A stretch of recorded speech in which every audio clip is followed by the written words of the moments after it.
বৌরানীর হেসেলে সবাইকে স্বাগত। আজ আবারও একটি নতুন রেসিপি নিয়ে আপনাদের সামনে হাজির হয়ে গেছি। আজ আমি বানিয়ে দেখাবো মেথি মালাই চিকেন। চলুন দেখে নেওয়া যাক আমি কি পদ্ধতিতে এটাকে বানাচ্ছি।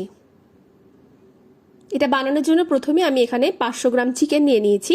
এটাকে ম্যারিনেট করে দেবো, তাই জন্য আমি এখানে 1 চামচ লবণ, গোলমরিচ গুঁড়ো আর 2 কাপ মতন টক দই ব্যবহার করছি। টক দই পরিমাণটা একটু বেশি পরিমাণেই দেবো। আর দিয়ে দিচ্ছি আদা রসুনের পেস্ট 1 চামচ মতন। এবার এই সব কিছুকে হাতের সাহায্যে ভালোভাবে আমি মাখিয়ে নিচ্ছি।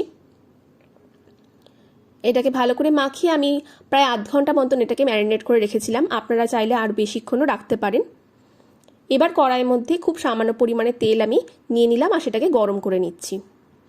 এবার দিয়ে দিচ্ছি অল্প পরিমাণে মেথি শাক। এটাকে আমি ভালো করে ধুয়ে পরিষ্কার করে নিয়েছি। এটাকে আমি কিছুক্ষণের জন্য নাড়াচাড়া করে নেব আর ভালো করে ভেজে নেব, যাতে মেথি শাকের যে কাঁচা গন্ধ সেটা চলে যায়।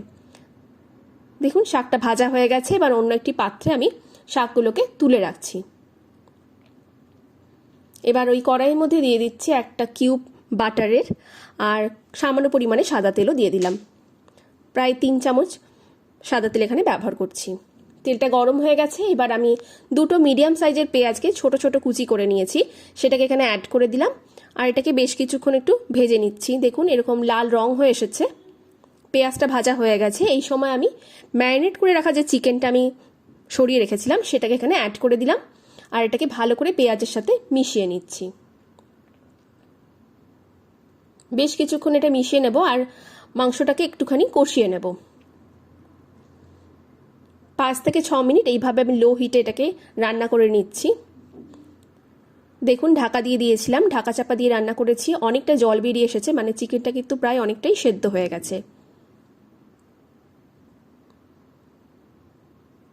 এবার এখানে খুব সামান্য পরিমাণে আমি চিনি দিয়েছি, কারণ যাতে ব্যালেন্সটা খুব ভালো মতন হয়। টক দইয়ের পরিমাণটা যেহেতু বেশি আছে। দিয়ে দিচ্ছি 1/2 কাপ মতন ফ্রেশ ক্রিম। ফ্রেশ ক্রিমটা দিয়ে আবারও বেশ কিছুক্ষণ এটাকে মিশিয়ে নেব। কিছুক্ষণ রান্না করার পর দেখুন চিকেনটা খুব ভালো মতো সেদ্ধ হয়ে গেছে। এবার আমি ভেজে রাখা যে মেথি শাক সেটাকে এখানে অ্যাড করে দিলাম আর এই মেথি শাকটাকে দিয়ে আমি আবারও বেশ কিছুক্ষণ এটাকে লো হিটে রান্না করে নেব। আর 2 মিনিটের জন্য এটাকে আমি ঢাকা দিয়ে দিলাম, যাতে মেথি শাকের যে সুন্দর গন্ধটা সেটা খুব ভালোভাবে চারদিকে ছড়িয়ে যায়। 2 মিনিট পর ঢাকনা খুলে দিয়েছি। এবার আমি এটাকে সার্ভ করার জন্য নামিয়ে নেব। এটা পরোটা বা পোলাওয়ের সাথে আপনারা খেয়ে দেখবেন, অবশ্যই ভালো লাগবে। আর আজকের রেসিপি কেমন লাগলো অবশ্যই আমাকে জানাবেন। ভালো লাগলে লাইক, শেয়ার, সাবস্ক্রাইব করে আমার